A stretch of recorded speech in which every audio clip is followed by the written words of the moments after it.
In the spring of 1831, a 25-year-old French aristocrat, Alexis de Tocqueville, stepped off a ship in Newport, Rhode Island with a hidden agenda. He'd come under the guise of studying America's prison systems, but his real aim was something far greater. He'd watched the Republic of France tear itself apart through revolution and terror. He came to America to find out if free people could bind themselves together, or would they eventually unravel. For 9 months, he traveled 7,000 miles. He watched how Americans argued and worshiped, how they organized, disagreed, and came back together. What astonished him was not America's wealth or size, but the character of her people, their habits and instincts. He would observe that one of the country's great attributes lay in her ability to repair her faults. He also came to realize that liberty and faith, which he saw as adversaries, seemed in America to be woven into a single thread. Somewhat to his surprise, he came to see that religion was in fact America's first political institution. Tocqueville was not only analyzing the present state of the new republic, however, he was also studying its future. After his journeys, he returned to France and wrote about the genius of the American Republic in his magnum opus, Democracy in America. But in his work, Tocqueville also warned about the quiet, bloodless way free people tend to surrender their freedom, not to tyrants, but to comfort and convenience. Those warnings are the questions we must answer today. But we begin, as all serious questions about America's representative democracy must, with a moment in Philadelphia in 1787. Benjamin Franklin had just spent 4 months in a sweltering room helping to invent a new kind of government. As he walked out of Independence Hall, a woman stopped him. "Well, doctor, what have we got? A republic or a monarchy?" Franklin responded, "A republic, if you can keep it." His understood question is a challenge passed forward to every generation, one that is now over 200 years old and has never been more urgent. I'm Ned Ryun. Join me as we trace the thread of liberty and ask the most urgent question of our time: can we save the republic?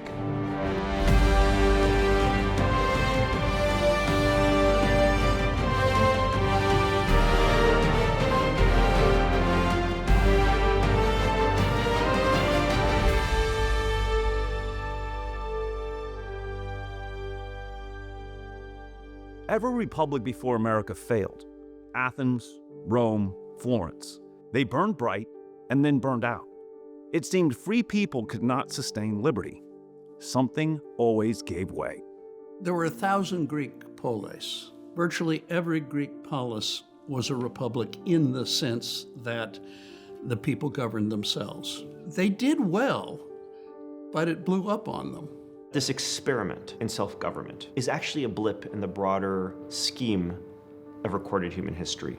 The vast majority of recorded human history has been a history of poverty, misery, war, absolutism. It has not been a history of freedom, liberty, prosperity. That condition has only emerged in a small span of time, in a small sliver of the globe. And what that means is the Americans are trying something dangerous. Their aim is to outdo the glory of Greece, outdo the glory of Rome, to succeed where others have failed. So there's a tremendous ambition there where they're very likely to fail. The founding of America makes you believe in Providence, if you don't already, because it was this incredibly unique group of people at the right time in history with the right outlook and the right moment and everything turning in their favor. But even they, I think, had a sense for that. I mean, they knew how fragile this was. So when Tocqueville arrived in 1831, 55 years into the American experiment, the Republic still standing, still arguing, still free, he was astonished. The genius of Tocqueville was that he saw the unique experiment of America was in its massive diversity. His dialogue on the states and on the people of America and how different they are. But more than that, it was the independent spirit of America, not just in its state and local governments, but in its civic institutions, in its churches, in its character of the people, and how all of that wove the tapestry of what made America unique now and then.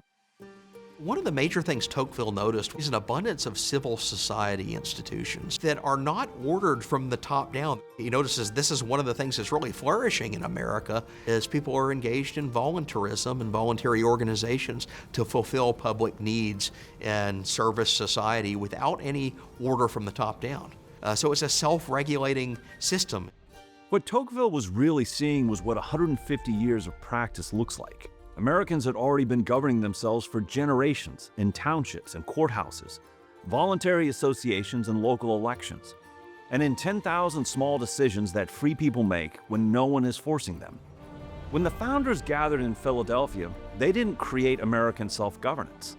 They codified it, and they could because it had deep roots. The colonists were not practicing self-governance as rebels or radicals. They were practicing it as proper and loyal Englishmen.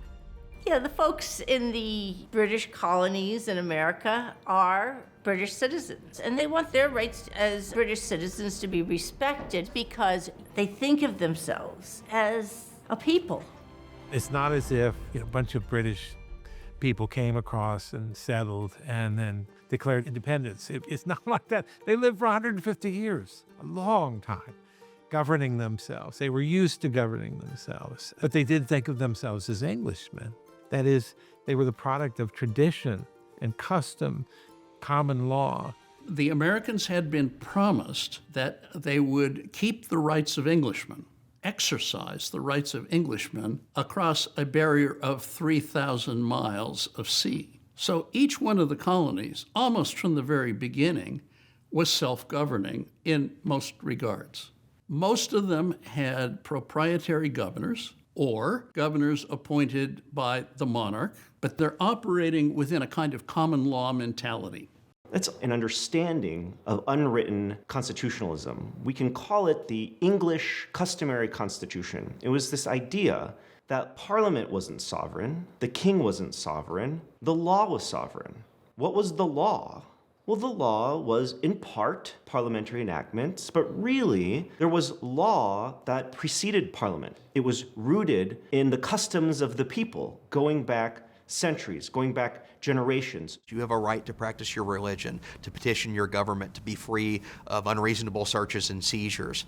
The whole succession of things we take for granted today are built upon centuries of tradition that evolved out of the common law, that evolved out of the English system. The Americans said, why don't we take those customary constitutional rights and let's write them down?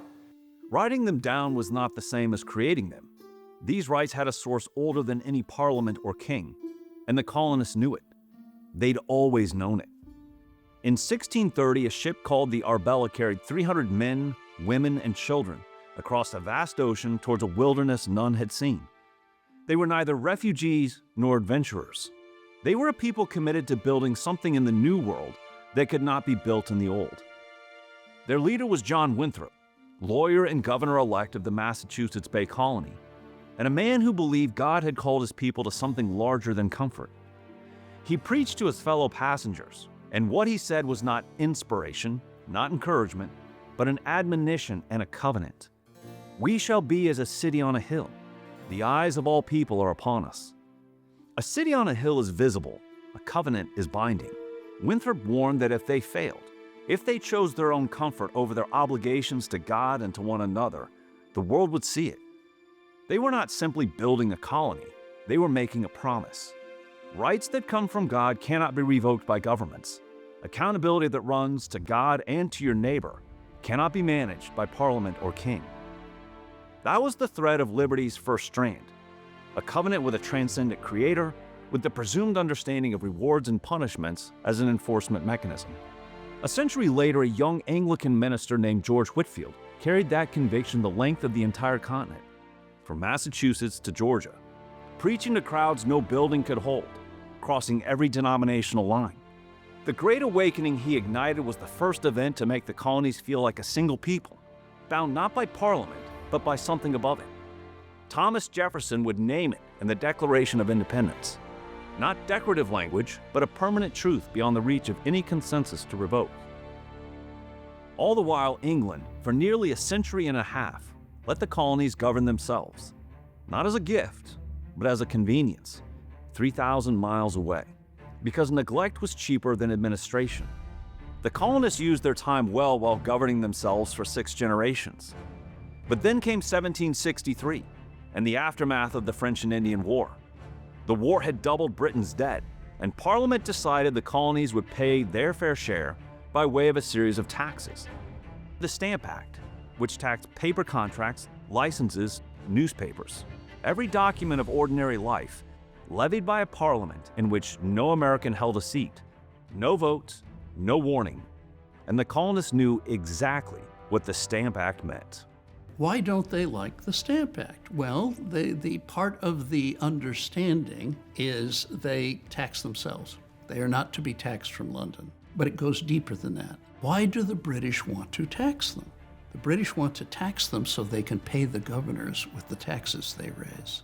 If London can pay the governor of Virginia, suddenly he can exercise all of those powers that he has on paper. So what's really at stake from day one is the independence, the quasi-independence of the colonies.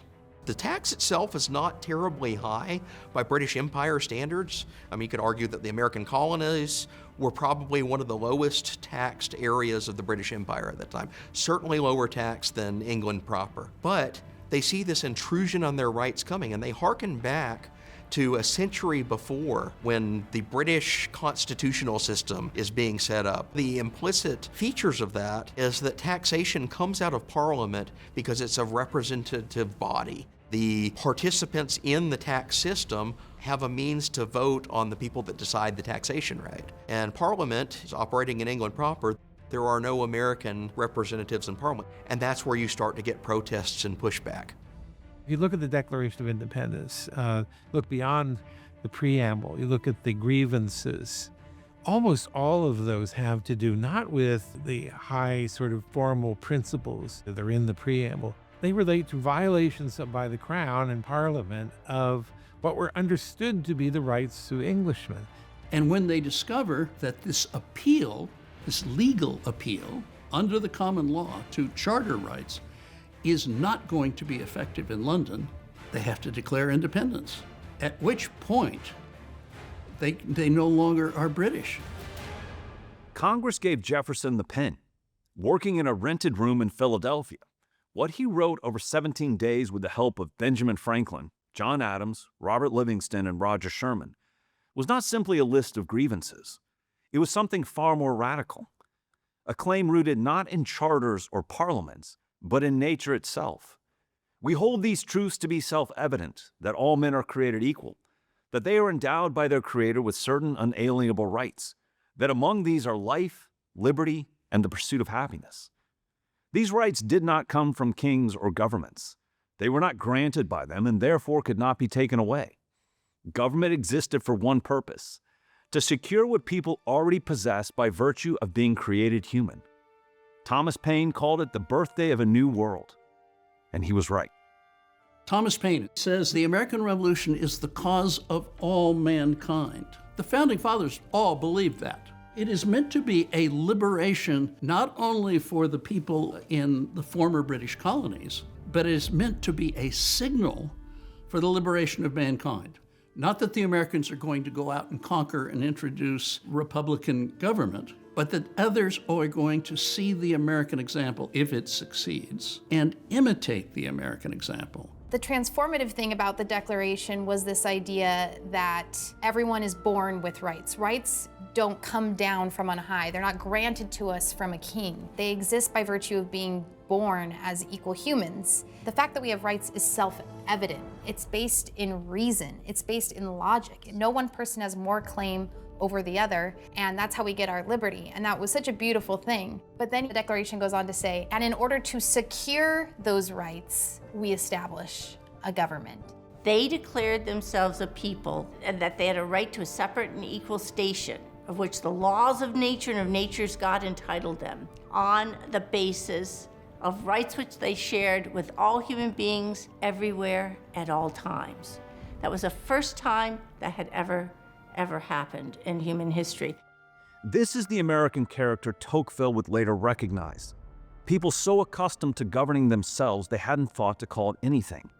But when their rights were threatened, they didn't just rebel. They reasoned, organized, made constitutional arguments before they raised muskets. And when every argument failed, they declared independence and took up arms.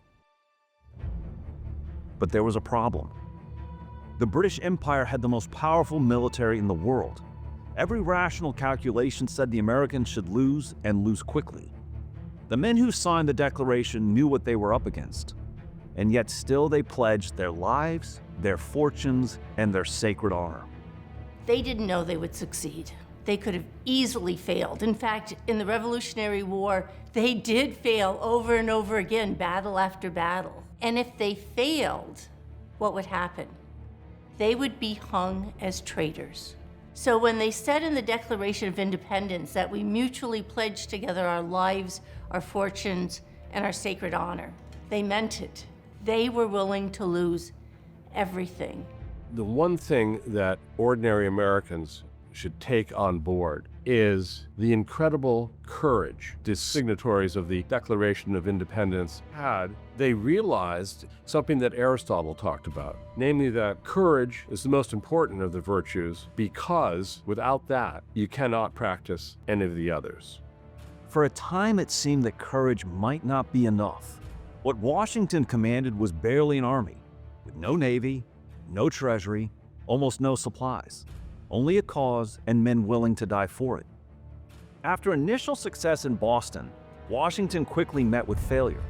British forces drove him off of Long Island, out of Manhattan, across New Jersey. The army was dissolving before his eyes. And then came Christmas night, 1776. Washington crossed an ice-choked Delaware River in a blizzard and won victory at Trenton. Days later, he won it again at Princeton. He rolled the dice and turned the direction of the war. But the war was far from over. Victory at Saratoga gave hope. But Valley Forge would come next, a winter that killed men not with bullets, but with cold and hunger, disease and despair. A third of the army went home. Washington stayed, and so did the ones who believed what he believed, that their natural inherent rights were worth fighting for, no matter the cost. Years of surviving and fighting to reach Yorktown and victory, Washington held his men together by sheer will and the stubborn refusal to allow the cause to die. Remember that from Massachusetts all the way down to Georgia was an enormous territory, and the British had to occupy that, and their source of supply was 3,000 miles away. And the colonists knew the territory far better than the British did. The other part was, did the British really think that this was an existential war and these were existential enemies? They spoke the same language. They were predominantly Protestant, like the English. The British had all sorts of other concerns in India, all over the world. And people back in the Parliament in Britain were already saying by 1778, 79, I'm not sure this is even worth it because these people are going to create a government somewhat similar to ours. They worship like we do. They speak like we do. They could be an asset. And that minority was large enough that as the Americans got success after success, there were people in the British government that said, I think it's time to cut our losses and stop. After 8 years of fighting, Washington had carried the American cause, the hope of mankind, to victory. And now he could have anything he wanted. The army was devoted to him, his country needed him, and yet he folded his commission, said goodbye to his officers, mounted his horse, and returned to Mount Vernon. For the first time in over 2,000 years, he did what no other victorious general had done. Not Caesar, not Cromwell, not Napoleon. The victor had always taken the power he bled for. That was the pattern, but Washington broke it. George Washington turned down the offer to be king. What the Republic required of Washington was something rarer, to win everything and then walk away. George III said of George Washington that if he were to give up power, he would be the greatest man in the world. And of course he did. That's why he was called America's Cincinnatus, after the Roman general who left his farm, helped fight some battles for Rome, and then went back to his farm. That's exactly what George Washington did.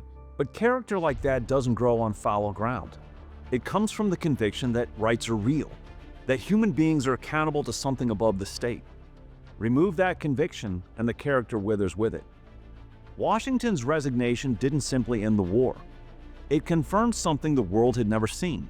It proved that a free people could produce a leader who, at the moment of maximum power, chose to remain a citizen. He gave everything that was asked of him, but the republic Washington walked away from had a problem.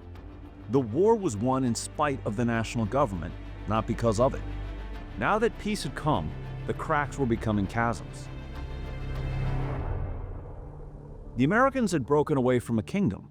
The last thing they wanted was to become one. What America required was a government strong enough to bind the Union, yet structured so no faction, no temporary majority, could turn it into an instrument of tyranny. A government that knew its place and knew it was answerable to the people. Their first attempt to answer that question was the Articles of Confederation. Drafted in 1777 and ratified by 1781, it created what the founders called a firm league of friendship between 13 sovereign states. But its failings were evident almost immediately. The central government could not tax, could not regulate trade, had no executive, no judiciary, and no real mechanism to enforce anything. One of the major defects of the Articles is it does not have a national tax system to pay off all this debt that's accumulated to basically win the Revolutionary War. Plus, all the states are warring with each other over who is going to actually pay down their debt or who's going to try to shirk it onto their neighbor and who's going to retaliate against their neighbor. It's a really messy political situation. It could not conscript soldiers or raise soldiers on its own. It had to request taxes and troops from the state governments, and the states did not always comply. It would be up to the states how and whether and to what extent to comply. They actually put up two major bills in 1781 and 1783 to establish a national tariff to pay down the debts. But you also have instances where, like, Maryland doesn't like something Virginia's doing and they decide to tax their neighbor, and then vice versa. So you have these little retaliatory trade and tax and regulatory wars breaking out between the individual states, even though they're all part of the same new government, the new system, new country. Georgia, infamously, did not pay a single cent to the Confederated government for much of the 1780s. And this was untenable. There were, of course, other problems, like the commercial rivalries. The states, once freed of the British Parliament, which had controlled the commerce of the empire, could now regulate their own commerce. Well, they started to discriminate against the commerce from other states and to favor their own domestic industry. This actually led to conflict and almost war between the states. The men who pledged their lives and fortunes to the cause of 1776 now watched their government beg states for revenue that never came. Commerce collapsed into quarrels. The 13 states that bled for a common cause were now unraveling into 13 separate self-interests. What was forged under fire was fraying in peacetime. The challenge before them was convening the states to address the weaknesses of the Articles. But to have a federal convention meant persuading sovereign states to potentially surrender power to a new government none fully trusted. Perhaps more daunting, though, was finding men with the intellectual firepower to design what history said couldn't be done. Nearly 5,000 years of recorded experience said free people could not sustain self-government for long. Every republic had failed. They were also up against themselves. There were Federalists who wanted a strong central government versus the Anti-Federalists who were adamantly opposed to the idea. Larger states were pitted against smaller ones on how representation would be weighted in a new government. There was the North versus the South, with slaveholders sure to walk if slavery was abolished. It would require one more thing: the blessing of the man whose name could make the effort legitimate. James Madison and Alexander Hamilton turned to George Washington. Despite his doubts, he agreed to attend the Federal Convention. Washington was the indispensable founder. They knew that if Washington weren't at the convention, it would not succeed. And of course, Washington originally wasn't going to attend. He had other plans, so they had to persuade him to come. In the newspapers of the day, you'll see two figures mentioned who were considered of the greatest importance to be there: Washington and Franklin. Now, of course, neither Hamilton nor Madison on their own nor together could give the convention in Philadelphia the kind of imprimatur, the kind of gravitas that would be required for the people to take it seriously. There was only one man who could do that, and that was George Washington. And so when George Washington agreed to attend the convention and agreed to preside over the convention, that's when everybody knew that there was a serious possibility that this project would succeed. It was an uncertain project. They did not know whether it would succeed, but without Washington, it would not have succeeded. with Washington, at least there was a chance. Now, Washington also influenced the convention in other ways. As Benjamin Franklin famously said in their discussion of executive power, everyone knew that the first man at the helm will be a good man, because everybody knew that it would be George Washington. But no one knows who might come after. The 55 men who walked into Independence Hall the summer of 1787 knew the odds. They swore secrecy. What was said inside would not be published in their lifetimes. They needed the freedom to argue without the opinions hardening in public. From his study of ancient republics and their failings, James Madison was certain he had the answer: structure. Ambition pitted against ambition. Power so fragmented, no faction could seize it. George Mason was dubious. Any government strong enough to bind the Union could one day consume the rights it was built to protect. Alexander Hamilton believed the opposite. A republic too weak to enforce its own laws couldn't survive the decade. John Adams, absent from Philadelphia, had already named what none of them could actually write into the document. Without a moral and religious people, no law would ever be enough. Every interest in that room had a reason to walk away. The smart bet in May of 1787 would have been failure, that these men would argue through the heat, surrender to their differences, and then go home with nothing. But 4 months later, what emerged from that room was unexpected, a miracle even. This was really the room where it happened, in Philadelphia in the summer of 1787, but that's the same room that the founders met to write the Declaration of Independence. These were not stick figures. Some of these people were friends, some were rivals, some didn't care for each other all that much. They weren't all there for the same reason. Hamilton sat with the rest of his delegation, Robert Yates and John Lansing, who were major anti-federalists, friends with Governor George Clinton of New York. They never voted the same way on anything. Hamilton was always in the minority. So I don't think they had a lot of lunches together. The Constitution, the amount of thought that went into it, is extraordinary. The framers of the Constitution took a trip through the graveyard of past constitutions, the 12 tablets of Rome, the Athenian Constitution, what we have of it. They looked at everything, and they were very careful to pick and choose. And then they added their own sort of secret sauce, which I think is this idea that at the end of the day, the people were sovereign, but they were sovereign in a republic, which meant that it wasn't a democracy in the old sense of mob rule. It was mediated by representatives that were chosen by the people who would represent their views. Our system of tripartite government, Bill of Rights, checks and balances, it almost doesn't exist anywhere else. If you want a democracy, you have a European-style parliamentary. Pretty simple. The idea that you have an election set every 4 years, not when the one party calls it, and there's a two-party system, and you've got the Congress, the executive, and the judicial branch all equal, that requires a lot of sophistication.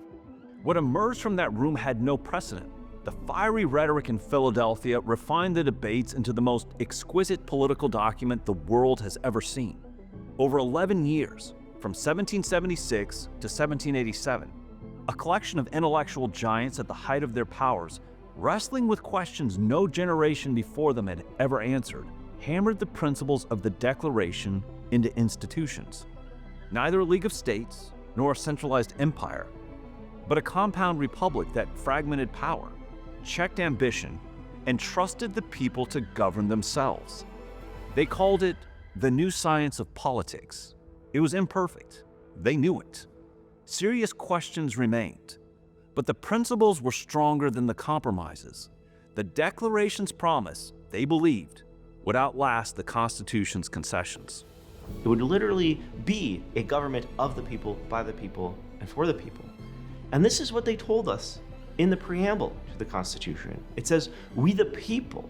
It doesn't say "we the states." Early drafts of the preamble spelled out the states, and this was changed because the framers of the Constitutional Convention had already argued that ratification of the Constitution would be done by the people and not by the states, because it would operate on the people and not on the states.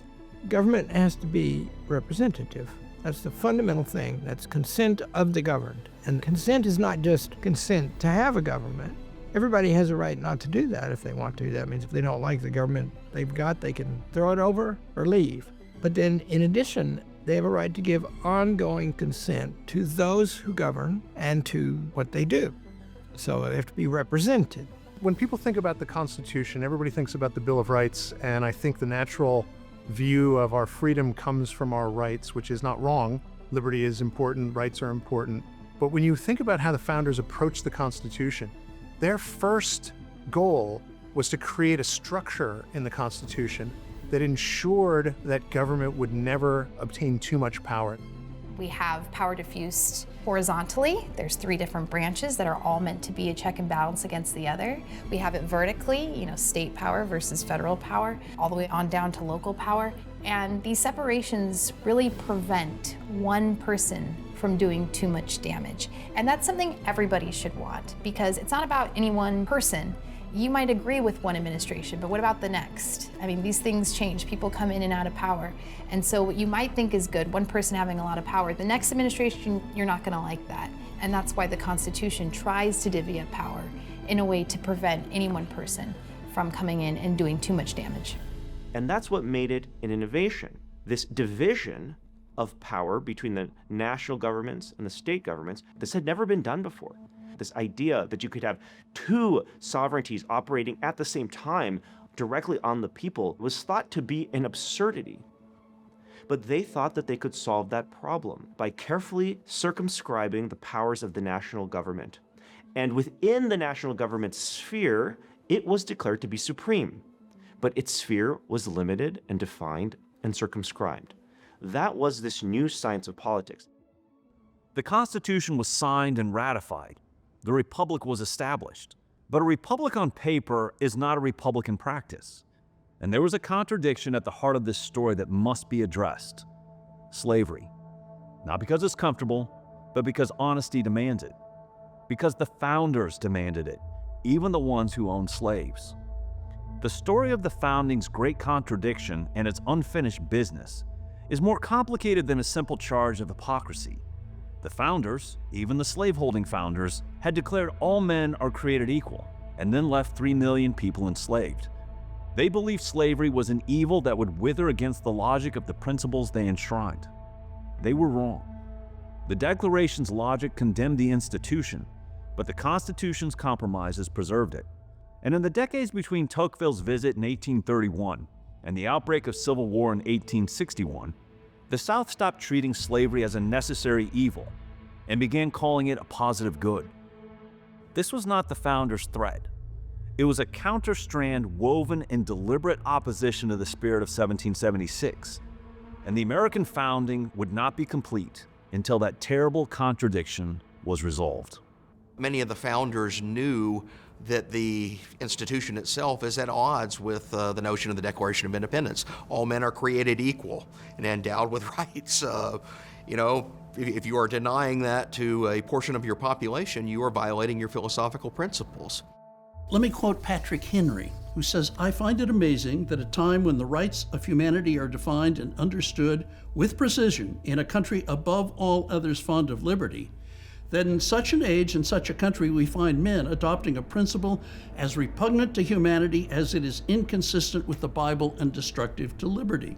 Of course, he remarked, "Every thinking honest man rejects it in speculation, but I am drawn by ye general inconvenience of living without them. I cannot justify it." He can only affirm his belief that a time will come when an opportunity will be offered to abolish this lamentable evil. So these Virginians, and people elsewhere, John Adams, for example, are acutely aware of the problem.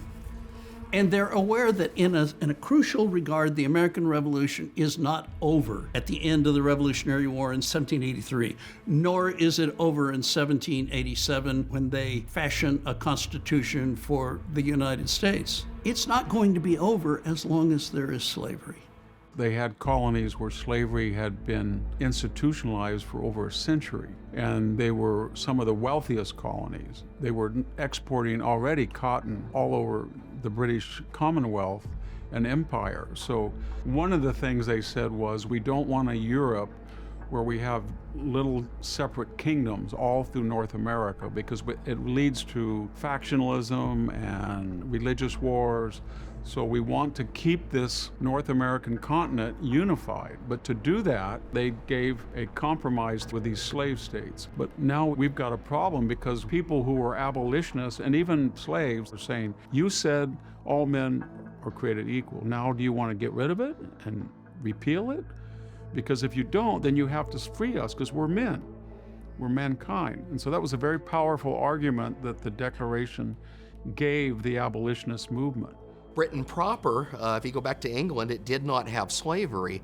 And there's a famous incident in 1772 when a merchantman comes over from the New World into London, and he's carrying his personal slave by the name of Somerset with him. And a group of abolitionists in London say, wait a minute, slavery is not sanctioned by the laws of England proper. So they go to the court and they petition for Somerset's release, and they order Somerset's freedom. But news arrives in North America, and one of the most interesting reactions to it comes from Benjamin Franklin, who says, these hypocrites in England, they pat themselves on the back for freeing one slave, they should free them all. He writes this in a published political editorial.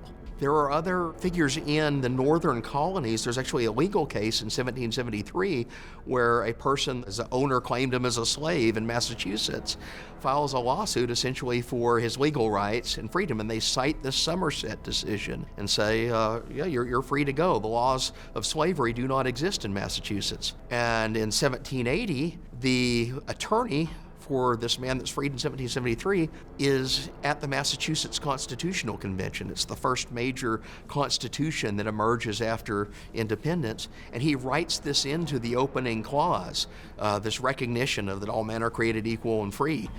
And they use that in a subsequent case after the Revolution is won to abolish slavery in Massachusetts. So it's quite tangibly, literally putting the abolition movement into motion, all from the events of the American Revolution.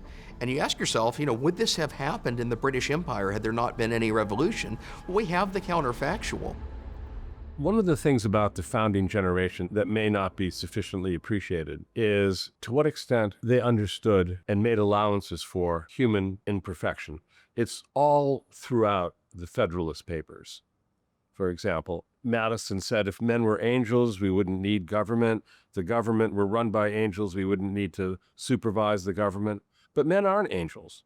They're ambitious, they're greedy. And the genius of the Constitution is that it made full allowance for the crooked timber of humanity, as Immanuel Kant put it, and built institutions that could provide a domicile for human imperfection, and yet at the same time provide a domicile for human aspiration. The problem, though, is if you leave slavery in existence, can you pass anti-slavery thinking to your descendants to whom you're passing your slaves? Because our ordinary inclination is to justify our way of life.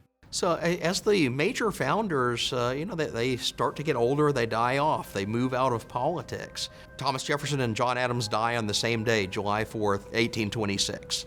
And that's kind of seen as a passing of the era. The hands have moved into a new generation. Among the figures of that new generation is a senator from South Carolina by the name of John C. Calhoun. Calhoun is a slave owner, a major advocate of the system, and he starts to articulate a different theory of slavery. It's referred to as the positive good theory of slavery. Calhoun is now a national figure, and part of Calhoun's positive good theory is that this is a necessary mechanism to maintain social order, that there always has to be a master class, an ultra-wealthy elite on top, and beneath them are different strata of labor, and at the very bottom is the slave class. This is picked up by even more radical figures in the Carolinas, one by the name of James Henry Hammond, who's later a governor and U.S. senator. So here's what one Southern senator from Virginia said in 1860 on the floor of the U.S. Senate on the eve of the Civil War. "We in Virginia," he said, "have shifted our ground. We no longer believe what all the leading men of Virginia believed, James Madison, George Washington, Thomas Jefferson, James Monroe, that slavery was an evil that had to be abolished and extirpated. "We have changed our ground in the South," he said. "We now know better than they did. We now believe that slavery is a positive benefit, a benefit not only to the white man, but also to the enslaved." That was not the founders' view. That was the view of a South that had degenerated into a slavocracy, into an oligarchy, that had abandoned Republican principles, that had abandoned the principles of freedom and equality in the Declaration of Independence. That was not the founders' principles. Those were the principles of the Deep South of the 1830s, 40s, 50s. Those were not the founders' ideas. So when did the American Revolution end? Well, in my opinion, 1865 or 1964. It took a long time. And it tells you how revolutionary the doctrine was. This was not simply a change of position. The founders had named the source. Rights come from the Creator. But you change that source, say that rights come from consensus or from power, or from what the stronger party agrees to be true, and the covenant doesn't just fray, it snaps. Ancient Rome even understood this danger. The Roman Republic survived for centuries, not because of its laws alone, but because of the mos maiorum, the ways and traditions of the ancestors that bound Roman leaders to something above their own ambition, not enforced by statute, but honored by conviction. But when Marius, Sulla, and Caesar decided it no longer applied to men like them, the Republic entered its late stages, and then it fell. The covenant made in 1630 named it plainly: rights that do not come from an earthly power cannot be revoked by one. What no earthly power gave, no earthly power can take away. And the Declaration enshrined this. The founders built an entire constitutional order around it. And then the South decided that rights coming from a creator and man's equality were just merely suggestions. If rights come from God, slavery was indefensible on any terms. But if rights come from consensus, from the will of the stronger, from what a dominant culture agreed to be true, then the Declaration was not a covenant. It was a draft open to revision. And that revision would require a costly human toll to reject.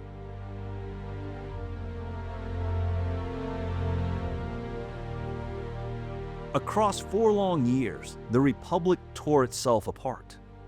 700,000 Americans died.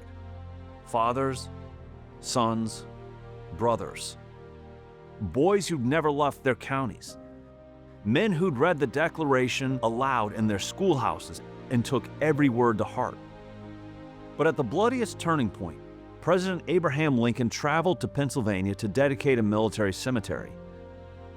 Lincoln didn't invent new arguments. He picked up the founders' own words and he wielded them, renewing the thread of liberty. In 2 minutes, Lincoln reframed the entire war. He declared that the dead were not simply fallen for just a border or a flag, but had paid with the only currency that cannot be argued with. They had sacrificed for a principle, a proposition that all men are created equal, and that a government built on that idea deserved to survive. It was a new birth of freedom. The Republic, Lincoln was saying, was not a relic preserved behind glass. It was an everlasting covenant taken up by one generation, held through fire, passed forward to the next.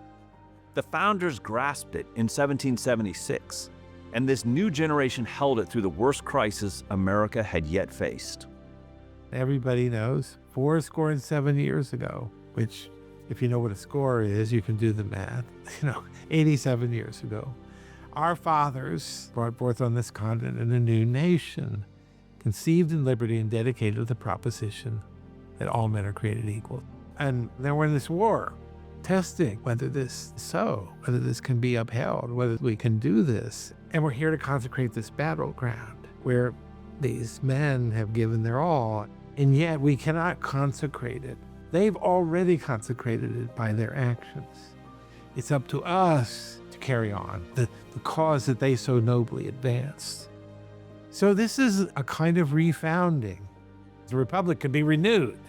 And the way it's renewed is by looking back to founding principles. Benjamin Rush wrote an article in which he proclaimed, "The revolution is not over." And so the idea was there's still work to be done. In fact, in 1783, Washington talks about the work that's still ahead. And he says, well, we have a national character to form, by which he means we need to come to understand what it means to be Americans and to live according to what it means to be an American. It's still, and always will be, I think, a work in progress. And that's because each generation has to learn the responsibilities, the rights and duties of citizenship, and then live accordingly. We talk about it like, oh, it's in these big moments in the world wars and the Civil War and, the conflict across the country. We've still survived it because we've made the decision. This is worth fighting for. But it's a decision that has to happen every day. It's a decision that has to happen in every generation to look at the horizon at some point and say, this is what I want. You see the generations that have gone before you, the lineage between the living and the dead and the yet to be born, and the promises that were made to them in our Constitution, and the people who have died for our flag. And everything that makes this country great, everything that we wake up to every day, every generation has to look at that and say, this is worth sacrificing for. This is worth revering. And this is what I want to leave my kids. April 9th, 1865. The war was over. And what happened next gave constitutional force to what that proof had cost. Reconstruction began in rapid succession. 3 amendments refined the covenant. The 13th ended slavery. The 14th guaranteed equal protection and due process to all. The 15th protected the right to vote regardless of race. More than 1,500 Black Americans held public office during Reconstruction, 2 U.S. senators, 14 representatives, and hundreds of state legislators. The Founders' framework delivering on its promise in the most concrete terms possible. The thread of liberty, frayed nearly to the breaking point by 4 years of war, was renewed. Then came the Compromise of 1877. A backroom deal in Washington kept Republicans in the White House. In exchange, federal troops were withdrawn from the South. Jim Crow rose in Reconstruction's place. The constitutional framework had done its work, but the political will to sustain it collapsed. Our republic requires not only principles written into law, it requires citizens willing to bear the cost of keeping the covenant, generation after generation. The thread does not hold itself. The work was left unfinished. Again, the principles were powerful enough, the will was not. Yet the principles did not die with Reconstruction's end. They waited. 80 years later, a new generation picked them up in courtrooms and on schoolhouse steps, in churches and on bridges in Selma, Alabama. They did not invent new arguments. They used Jefferson's. They used Lincoln's. The Declaration's logic that all men are created equal, endowed by their Creator, was wielded again. It was the most powerful proof the Founders' framework had produced that the thread, however frayed, however long neglected, could be taken up again by ordinary people willing to bear the cost. In society and culture about like, burn it all down, it's all bad. And I always think about Martin Luther King, and he had this really positive mantra. There's this beautiful speech where he said, our motto should not be burn, baby, burn. It should be learn, baby, learn. Build, baby, build, so we can earn, baby, earn. It was, don't burn it all down. That's not productive to anyone. The march of civil rights has always been a positive one, a one towards more freedom and acknowledging the past while looking forward to the future, which ultimately is rooted in the Declaration and the Constitution's promises, which are actually quite beautiful. America is still an experiment. We are 250 years into it, and by the grace of God, we are still trucking along, but America can be lost. I look at the West, and I look at Europe, and I look at countries like the United Kingdom, and you can make intentional choices to undermine your heritage, to undermine where you came from. Countries can die, and America is no exception. I do think that our character as a nation, the people that live here, our system of government puts us at an advantage to sort of outlast all the rest of these countries and the forces that are working against us.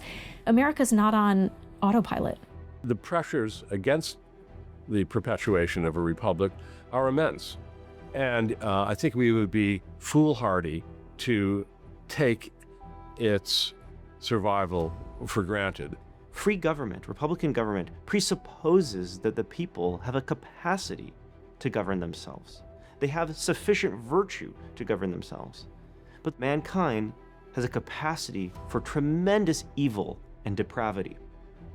And so the question is, how do you bring out one capacity and diminish the other capacity? And that is an experiment that will never end. We're the only multiracial democracy that has ever worked that was of a large size. But we have a lot of pressures or existential crisis. We're getting more and more divided. We have a republic if you can keep it. I'm not sure we've kept it. Think of the Gettysburg Address, what Lincoln says there. Will such a nation long endure? And he makes it clear there that it only will if we know what it was those many years ago that we founded the nation for, and that brought other souls through the years to the fore willing to fight for those ideas. So I think we face a similar situation today. Every generation confronted the challenge of fighting for and maintaining the Republic. The Revolutionary generation rose to the challenge at Yorktown. The Civil War generation answered the call at Gettysburg. The Reconstruction generation wrote the answer into the Constitution, but then let their political will falter. Each time the thread held, because a generation chose to hold it. Now the question belonged to this one. But Tocqueville had not named only one threat to America's liberty. The first was visible. It wore a uniform. It could be fought. The second one was less evident, more subtle, and in his view more dangerous. He called it soft despotism. A government that would not oppress its citizens, but through infantilism would make liberty feel unnecessary. A government that would provide for every want, foresee every need, and manage every risk, until the people simply stopped governing themselves. Tocqueville was describing something that didn't yet fully exist. The slavery crisis consumed the Republic's attention for the next 30 years. Then the Civil War consumed its blood. Reconstruction consumed its political will. And when Reconstruction ended, what filled the vacuum was not self-governance. It was exhaustion. The slow drift towards letting someone else manage the difficult work of Republican citizenship. Into this moment of American history, a new kind of thinker emerged. Not a statesman like Jefferson or Franklin, not a citizen philosopher like Madison. The newcomer had no founding document, no mandate from the people. He had a diploma and a theory, and a contempt disguised as concern for ordinary Americans who built this country with their hands and governed it with their consciences. The so-called experts had arrived. So I'll try to state the argument of the progressives. It's a very powerful argument, by the way. What they think, and this mostly is derived from German historicist thought, 19th century, 18th century stuff. What they say is, we live in a context, and we are shaped by that context. If we were born in Elizabethan times in England, we'd be one kind of thing. That same period in France or Germany or China, different kind of thing. In America, third, fourth kind of thing. And so once we know that we are shaped by our context, it means that what we think is caused in us by external factors. But then it's also liberating, because once we know that, maybe we could get control of the circumstances and remake the world and ourselves. So that kind of thinking comes to America in the second half of the 19th century, and they want to make a government that can, general purpose, run everything, because we can make everything right. And so is born the administrative state. What the progressives were dismantling was not merely a set of constitutional arrangements. They were cutting the thread of liberty at its source. Winthrop had named it in 1630. Rights that come from God do not come from government and cannot be revoked by it. Washington had embodied it, a leader accountable to something above his own ambition. Rome demonstrated what happens when that accountability disappears. Caesar looked at the Mos Maiorum, the ways of the ancestors, and decided it was a custom, not a constraint. He tested it. The Senate failed the test, and the Republic fell. The progressives did not believe in a source above the state. They believed the state was the source, that rights were grants, that the Constitution was not a covenant with permanent principles, but a rough draft to be improved upon by experts. Franklin's challenge was not beneath them. They had simply decided they already had a better answer.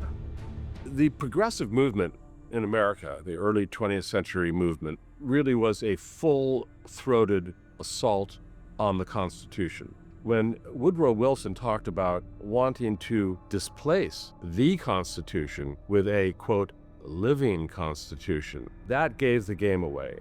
Because the whole point of having a Constitution is that here you have an amazing document. It's like 6,000 words, but very well-chosen words. And it outlined our form of government. And Woodrow Wilson, an intellectual, hated that because he knew better. He knew better. That is, if you say, what is the defining characteristic of a progressive? It's hubris. They think that they know better than you about how you should live your life. You can read these guys. You can read Woodrow Wilson. You can read the other architects of the administrative state back then in the progressive era, and they're crystal clear about it. So we needed more government.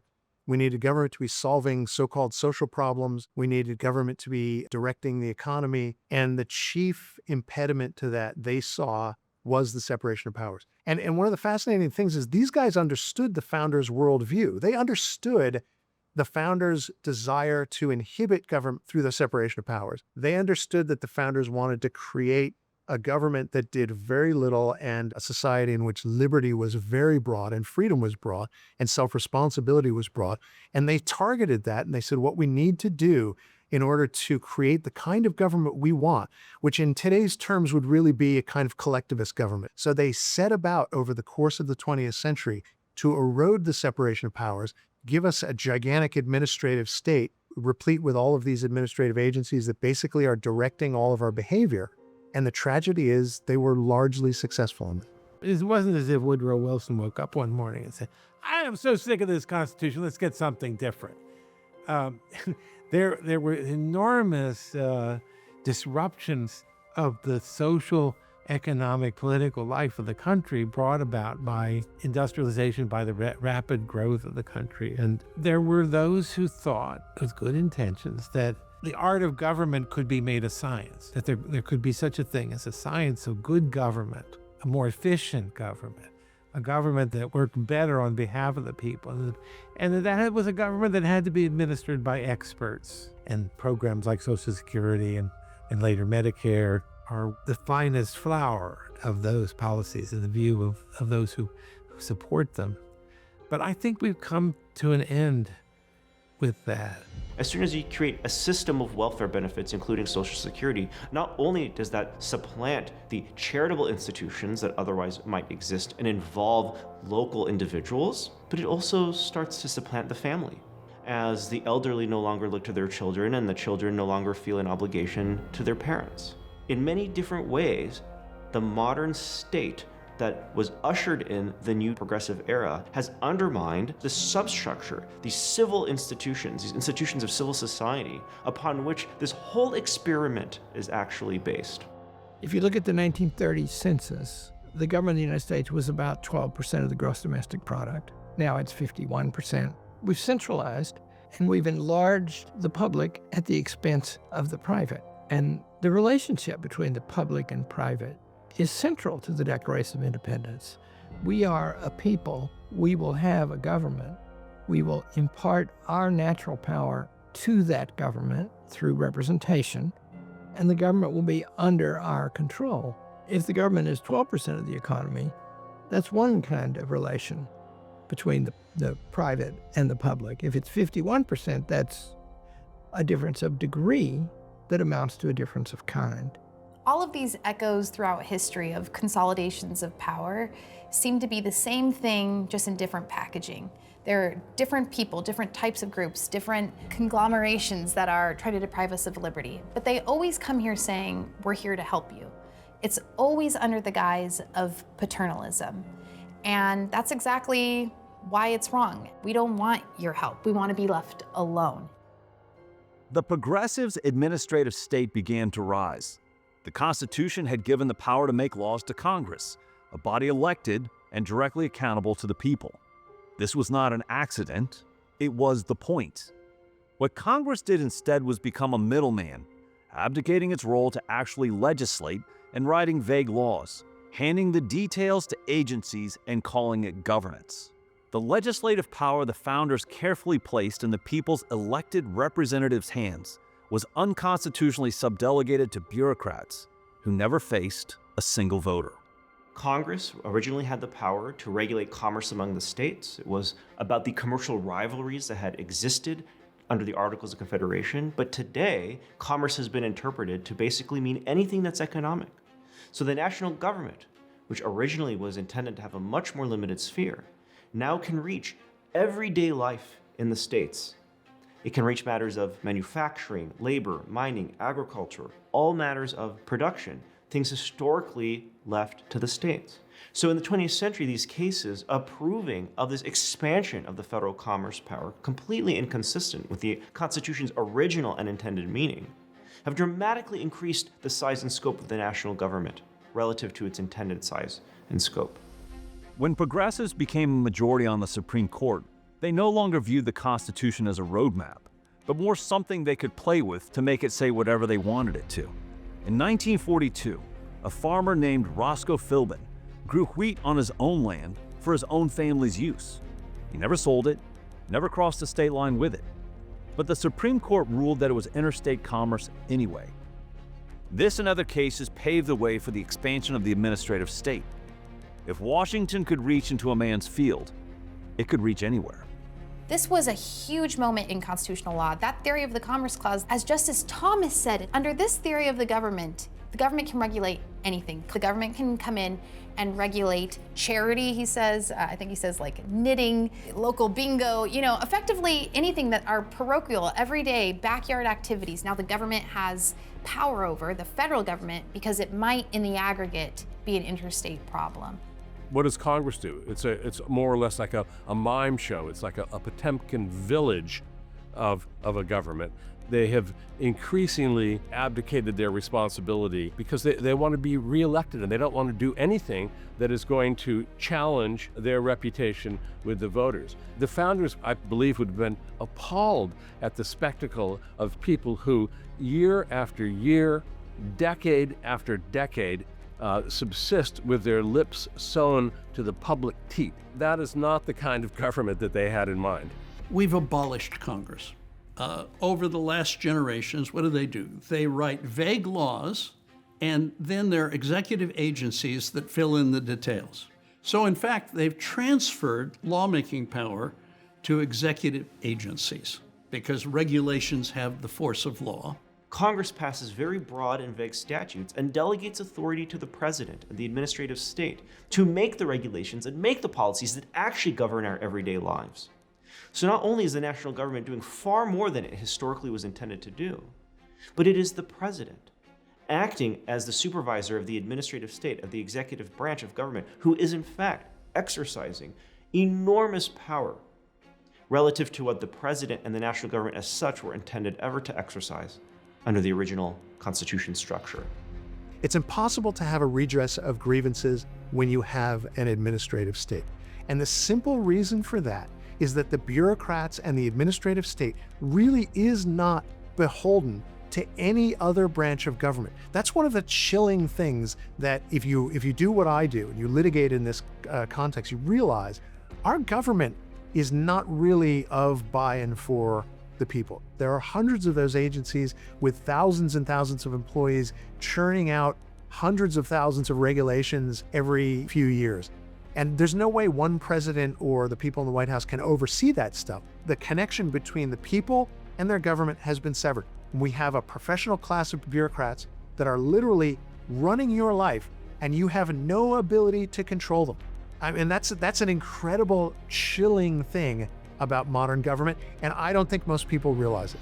In theory, right, you go to the Congress and you say, can you change the law? Because the administrative state, all of their power flows from statute, right? And these statutes are written in such a way that they're sort of broad, and then the administrative state fills in all of the gray areas with their own interpretation of regulations and whatever. And the theory is, oh, well, if Congress doesn't like it, the way we've interpreted their law, they can pull it back through the appropriations process or something else.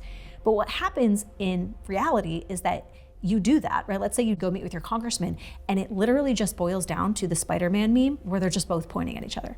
Oh, it's not me, it's them. And the admin state says, no, it's not me, it's them, right? And where are you as the citizen supposed to go at that point? In some of these statutes, the agencies are given immunity from any sort of lawsuit. So if you are a citizen, the way that you have your concerns heard, you get denied through the Congress, you get denied through the courts, where do you go? And I think the nightmare scenario that I think we're living in many cases right now is that big business and big government are not enemies in many cases, they are allies. And so you get these businesses that lobby their regulators to write regulations in their favor while simultaneously giving themselves immunity from any lawsuit. So the administrative state is ripe for that kind of abuse, and I think we are living in that environment right now. Legislator, executive, judge, all three. One agency, one building, unelected, unanswerable. Tocqueville saw this coming. Madison called it the very definition of tyranny.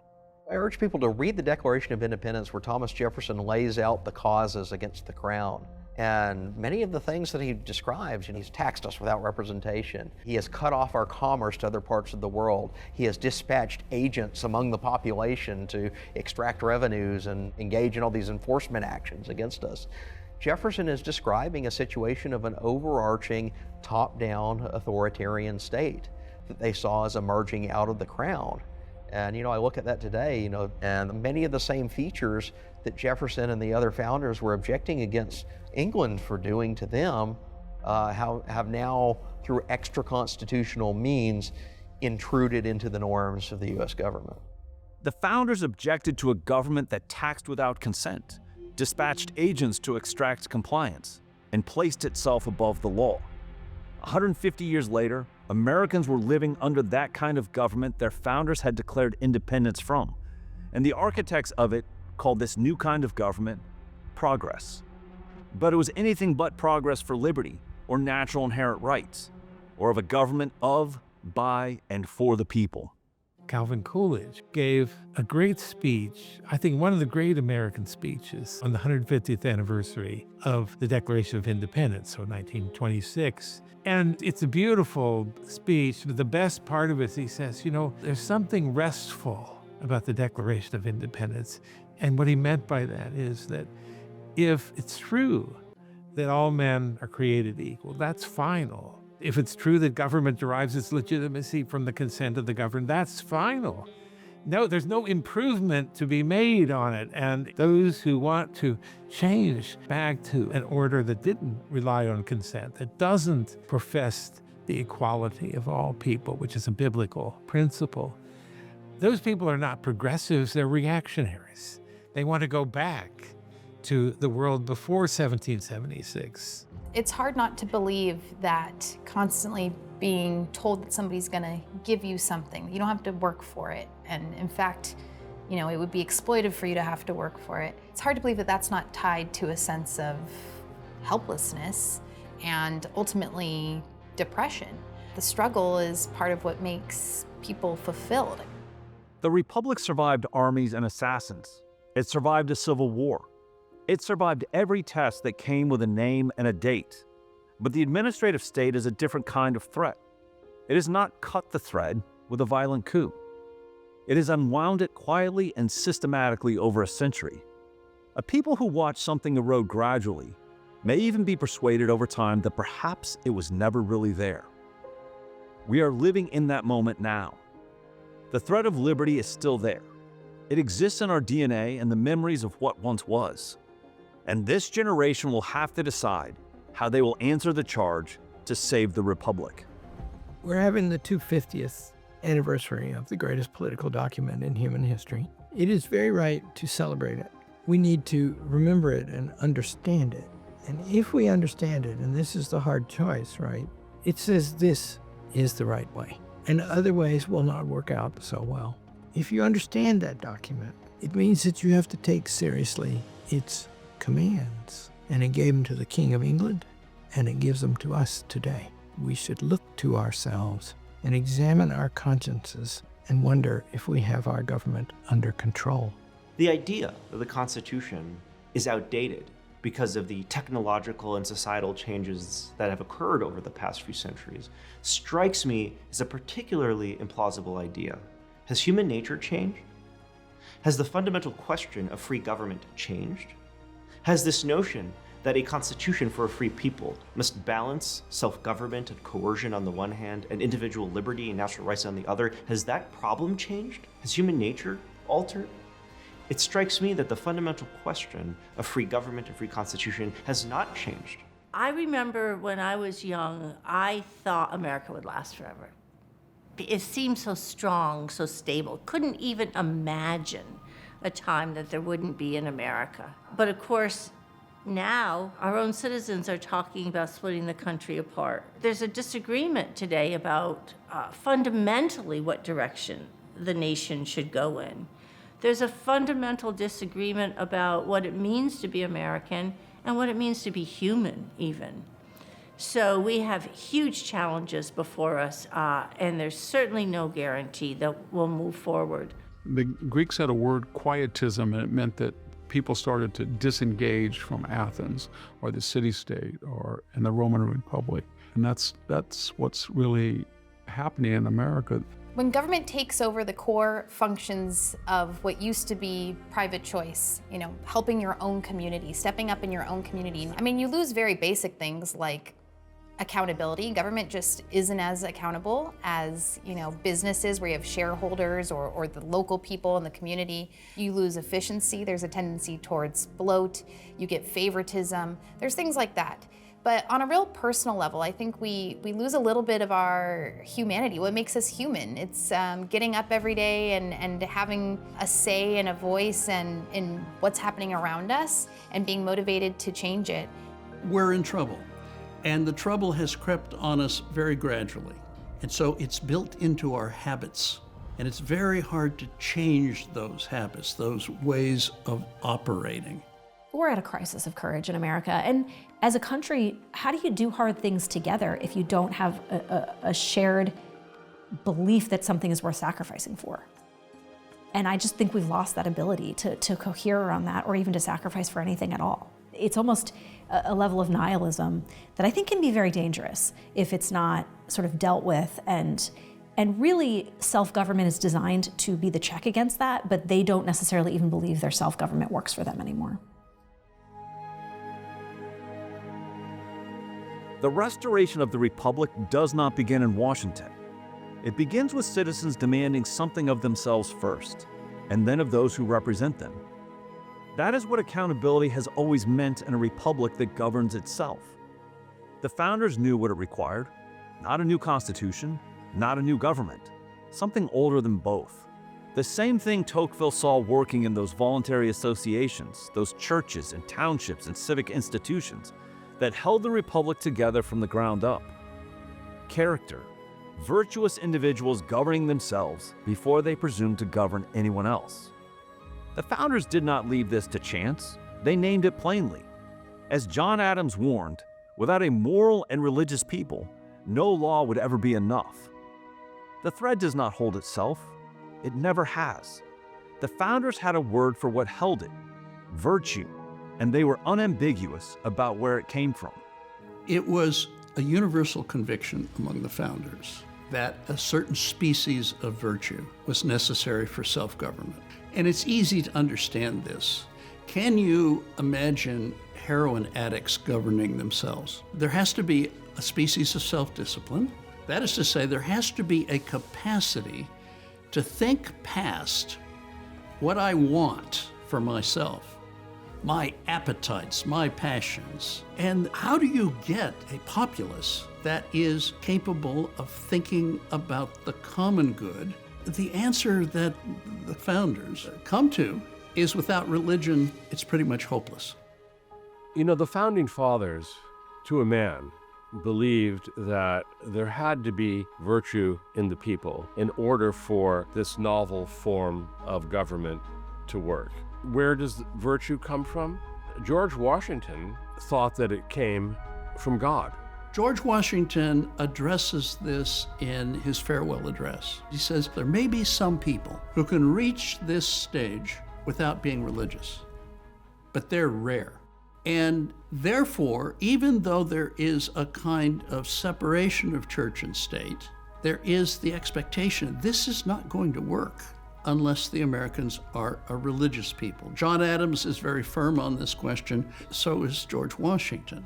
I think it's very hard to be a virtuous person if you don't have a specific set of religious beliefs that you adhere to, because at the end of the day, you will just cascade into relativism. And that, I think, is where we are now. It reminds me of the Old Testament, right? Everyone just did what was right in their own eyes. That's kind of where we're living at this point. And you cannot, I think, unify around a specific vision, because if you think about, like, not even the theological virtues, but the cardinal virtues, right? Temperance, prudence, things like that. Those are what make a strong and virtuous people, even if you take the theological virtues out of it, but we don't even have that anymore. That's probably something that we need now to work very hard to restore, that knowledge of the relationship between happiness and virtue that the founders saw. You know, is one of the things about the history of ideas is that you can study what people write down, what they're saying at any given time, but you have to work very hard to understand what they're presuming, what doesn't need to be said. The story of America is basically an uplifting, a positive story. And it's not to say that there are not warts and things that could have been done better, but there's a distinction that is not made as firmly and as frequently as it should be between jingoism and patriotism. Jingoism is obviously a bad thing. Patriotism, in my view, is a good thing. One of the things that Tocqueville talks about, actually, that I think we've lost sight of is what he called instinctive patriotism. In other words, natural, inborn love of your country. Here we are on the run-up to the 250th anniversary of the signing of the Declaration of Independence. And it seems to me that one of the most important things that we can do is to try to reignite that sense of instinctive patriotism. The long march through the institutions that we have seen since at least the 1960s and probably a little before, one of the primary casualties has been that instinctive patriotism, that love of our country because it's ours. There's something natural about that current of affection that we have lost sight of. Constitutional governance requires participation. It requires something of us. And I think that that is more compelling than people realize. People want to be asked to give for something. You know, people are willing to show up and sacrifice for something if they think they have a say, if they think they have a reason to do it. And I think you have to make that inspirational to America again, because right now everybody just thinks the game is rigged. And I think that's what progressivism sells, right? Well, it's all rigged anyway. We're just gonna rig it for, you know, be in this elite group and we'll rig it for you, or pay us enough money and we'll rig it for you. But that's not what constitutional governance promises us. It doesn't promise us always the absolute, you know, perfect outcome that we aspire to, but it promises us that every single one of us can have a say in the process and try our best to sacrifice and persuade and compel and do our part to see ourselves represented. And if we don't win in the end, we don't win, but at least we were able to fight. Part of living a good life isn't the outcome. It's not the end. It's not the virtue. It's the search. It's the struggle. It's being able to have the autonomy to decide for yourself. The framers didn't think that the government was here to predetermine outcomes for people. It was here merely to ensure the struggle. The struggle is yours to take up and to decide for yourselves. Even though they may have thought that certain things would lead to a good life, you didn't have to. They wanted people to make that choice for themselves. That is uncomfortable, but it's the only way to have human dignity. And I hope the pendulum swings back to believing in our fellow humans, to trusting them, and realizing that that's what makes life beautiful. The threat of liberty has survived things that should have snapped it. A revolution that no rational calculation said could succeed. A republic that nearly bled to death over a promise it deferred for nearly 4 generations. A covenant one generation almost sold for comfort. Another tried to manage away with expertise. Each time a generation stepped forward, not because the result was certain, but because the obligation to the experiment still existed. Washington understood it. Lincoln understood it. The ordinary men and women who carried the thread through every crisis that followed, in courtrooms and in classrooms, town halls and townships, in the small, unglamorous work of citizenship, understood it. The thread is still there, thinner in some places than it has ever been. But the founders knew this moment would come. They built the best government human hands had ever made, and then handed it forward with no guarantee. Franklin's challenge was not just a benediction, it was a charge, and has never belonged to any one generation. It always belongs to the one that is coming next. And now the challenge is ours. Not as historians, not as inheritors, but as citizens. Do we renew and restore what has been unwound? Or do we lose it quietly in the way that Tocqueville warned? Too comfortable to notice, too distracted to care. The founders did not promise us the outcome. They gave us the tools and the charge. What they could not give us was the will that has always come from somewhere deeper, from the same place Winthrop, named on the deck of a ship in the middle of the Atlantic, and from the same place Jefferson reached when he wrote that rights come not from governments, but from our Creator, from the conviction that what we have inherited is worth the cost of keeping. The question is, can we still see it clearly enough? Can we still see the free American Republic and the idea that our free people are sovereign and can and should govern themselves? Most people don't notice it, but many national anthems make declarations. La Marseillaise commands. God Save the King entreats. O Canada declares. But the Star-Spangled Banner from its opening line inquires, O say can you see? And it closes not with a triumphant declaration, but with a question that has never been permanently solved. O say does that Star-Spangled Banner yet wave, or the land of the free and the home of the brave? Francis Scott Key wasn't being poetic when he wrote those lines on the morning of September 14, 1814. After 25 hours of British bombardment, he stood on the deck of a ship in Baltimore Harbor and genuinely did not know whether Fort McHenry still stood. He could not see through the smoke. The answer was not guaranteed. The survival of the Republic was an open question, settled only by the dawn's revealing light. Oh, say can you see? That is the anthem's hidden genius. Every time we sing it, we're not celebrating a settled fact. We are asking again in real time, does it still wave? Is this still the land of the free? Are we still the home of the brave? The anthem does not let us rest on past glories. It demands that we look in this moment and answer honestly. Franklin presumed the question on the steps of Independence Hall. Tocqueville asked it from the deck of a ship in New York Harbor. Lincoln asked it at Gettysburg. Every generation has to take it up again, not as inheritance, but as obligation. The founders didn't give us a finished country. They gave us a charge encoded in the founding documents, embedded in our national anthem, renewed and carried forward by ordinary people in ordinary places for 250 years. The question today is exactly what it was on that hazy morning in Baltimore Harbor. Can you still see it? Not the flag, the American ideal, the Republic, the promise that free people can govern themselves, that what God has given no government can revoke, that power always flows upwards from the people and never the reverse. The answer is not behind us, it lies ahead, and it depends entirely on what we, the people, choose to do next.